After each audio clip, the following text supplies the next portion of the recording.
बात करेंगे asthma. Asthma का मतलब दमा होता है। इसमें स्पेशली फेफड़े से रिलेटेड प्रॉब्लम होती है। इसमें बार बार खांसी आती है, दम घुटता है। खांसी इतनी तेज आती है कि क्या बताया जाए।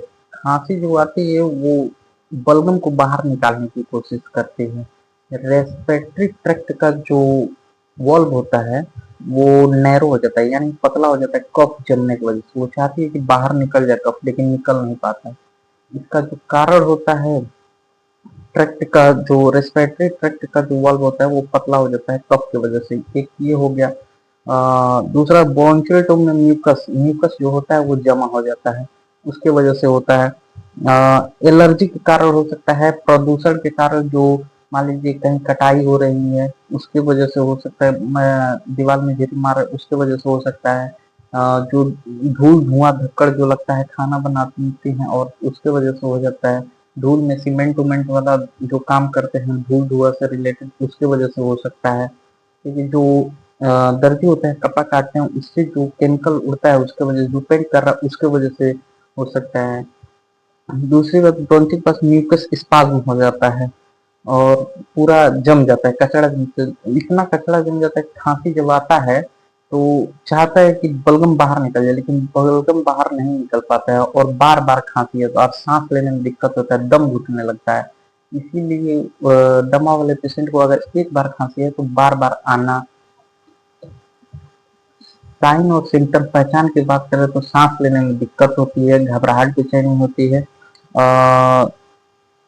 ब्रीथिंग के दौरान व्हीजिंग सुनाई देती है। बीच में जब सांस लेता है तो ब्रीजिंग की आवाज आती है, एकदम घड़ घड़ से मारता है, उसकी एकदम रैपिड फास्ट ब्रीदिंग होती है, जल्दी जल्दी सांस लेता है, इस तरह का महसूस होता है।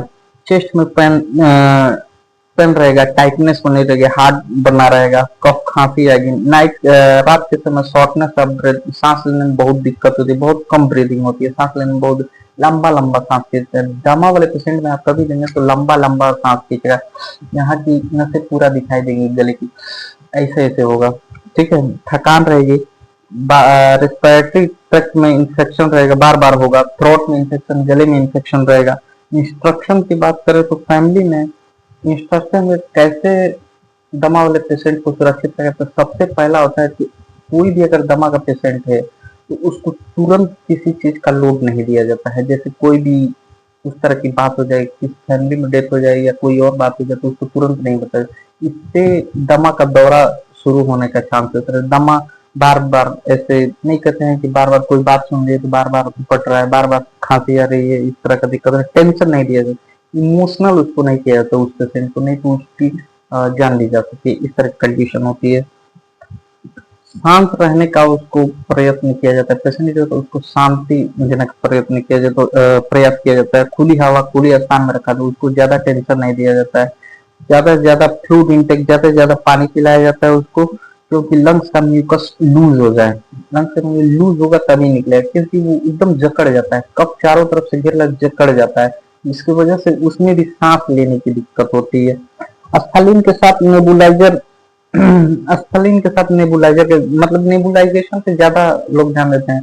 और दमा वाले पेशेंट में जो है उसमें वो यूज किया जाता है अस्थालीन, अस्थालीन जो होता है, अस्थालीन, डुआलीन, बूडिकाट जो आता है खींचने वाला, उसका ज्यादा, इनहेलर का ज्यादा इस्तेमाल किया जाता है। पानी में थोड़ी सी हनी डालकर दिन में कई बार, पानी जो होता है गुनगुना पानी में थोड़ा सा हनी शहद डाल के दिन में 2-3 बार उसको दिया जाता है पेशेंट को, खासकर अस्थमा के अटैक वाले पेशेंट को ज्यादा दिया जाता है। रिलैक्स पेशेंट को क्या कहते हैं, पेशेंट को टेंशन के वक्त ज्यादा उसको अटैक आता है अस्थमा का, टेंशन जब उसको देंगे तो अटैक ज्यादा आएगा। पेशेंट को रेगुलर एक्सरसाइज कराना चाहिए, पेशेंट को रेगुलर एक्सरसाइज, योगा, शरीर को मेंटेन रखने के लिए योगा, मेडिटेशन वगैरह कराते रहना चाहिए, स्विमिंग का प्रयास करना चाहिए। मतलब ज्यादा उसको पेशेंट को लोड नहीं देना है, एक हद में लोड देना है। ऐसे पदार्थ का यूज बंद कर देना चाहिए जिससे एलर्जी, अगर किसी भी कहीं धूल धुआं धुक्कड़ वाला काम हो रहा है तो वहां मास्क बराबर लगाए रहे। ये कोशिश करें कि जहां धूल धुआं जो कपड़ा काट रहे हैं या केमिकल पेंट वगैरह घर में हो रहा है तो वहां पे केमिकल से बचे, जिससे उसे खांसी न आए। ठीक है, हमेशा कपड़ा मुंह पे लगा रहे। अगर ट्रीटमेंट की बात करें, इलाज क्या है, तो इसको सल्ब्यूटामॉल जो है 1 से 4 पंप दो में 2-3 बार दिया जाएगा। अगर इमरजेंसी कंडीशन में है तो उसका मास्क जो है भाप वगैरह लगाया जाता है, नेबुलाइजेशन किया जाता है, ब्रीदिंग इनहेलर किया जाए जो सुबह शाम दिया जाए, जैसे अफ्थालिन हो गया, डेरिफाइलिन टेबलेट हो गया, उसको सुबह शाम दिया जाता है, टर्बुटलिन आता है उसको सुबह शाम।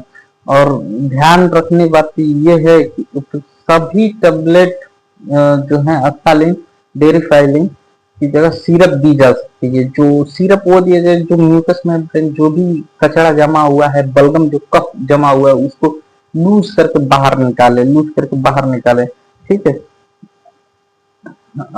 डेरिफाइलिन इंजेक्शन मांसपेशी में दिया जा सकता है, या सीरा मार्ग यानी है कि नस द्वारा भी दिया जाती है। जो डेरिफाइलिन इंजेक्शन तत्काल जब ब्रीथिंग यानी सांस लेने में दिक्कत हो, सांस दम फूल रहा हो अस्थमा वाले पेशेंट को, या वैसे भी अगर पेशेंट दम फूल रहा है, एकदम मार रहा है, तो उसको इंजेक्शन दिया जाता है ताकि तत्काल उसको कंट्रोल किया जा सके, उससे बचाया जा सके। ठीक है, अगर इससे भी रिलीफ नहीं मिलता है तो एमिनोफाइलिन 10 ml डेक्सट्रोज में मिलाकर सीरा मार्ग उदाहरण दिया। एक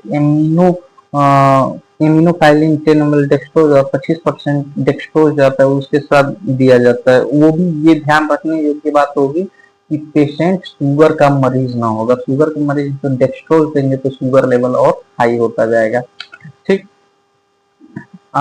तथा साथ में हाइड्रोकार्टिसोन जो स्टेरॉइड होता है उसको दिया जाता है। और क्या बोलते हैं, लिवोसिट्राजिन मोन्टेलोकास्ट जो टेबलेट होता है उसको दिया जाए एंटी एलर्जिक के लिए। डेफ्लाजोकार्ट दिया जाता है, स्टेरॉइड इनहेलर दिया जाता है, जैसे कि डेक्लोमेथासोन इनहेलर है तो वो भी दिया जा सकता है। मतलब और ज्यादा अगर दिक्कत हो तो पेशेंट को हॉस्पिटलाइज भी किया जाता है या चेस्ट फिजिशियन से भी दिखाया जाता है अगर ज्यादा दिक्कत हो। वैसे कोशिश शुरुआत में यही किया जाता है कि पेशेंट जैसे आए उसको नेबुलाइजर कराइए, तुरंत उसको इंजेक्शन लगाइए, जो भी डेरिफाइलिन वगैरह है ये सब तत्काल किया जाए ताकि पेशेंट को जल्दी से जल्दी रिलीफ हो। और ये ध्यान रखने योग्य बातें हैं कि पेशेंट को कभी भी टेंशन नहीं देना है। टेंशन कोई भी चीज अचानक नहीं बताना है जिससे पेशेंट घबराए, उसको बार बार दम फूले। अगर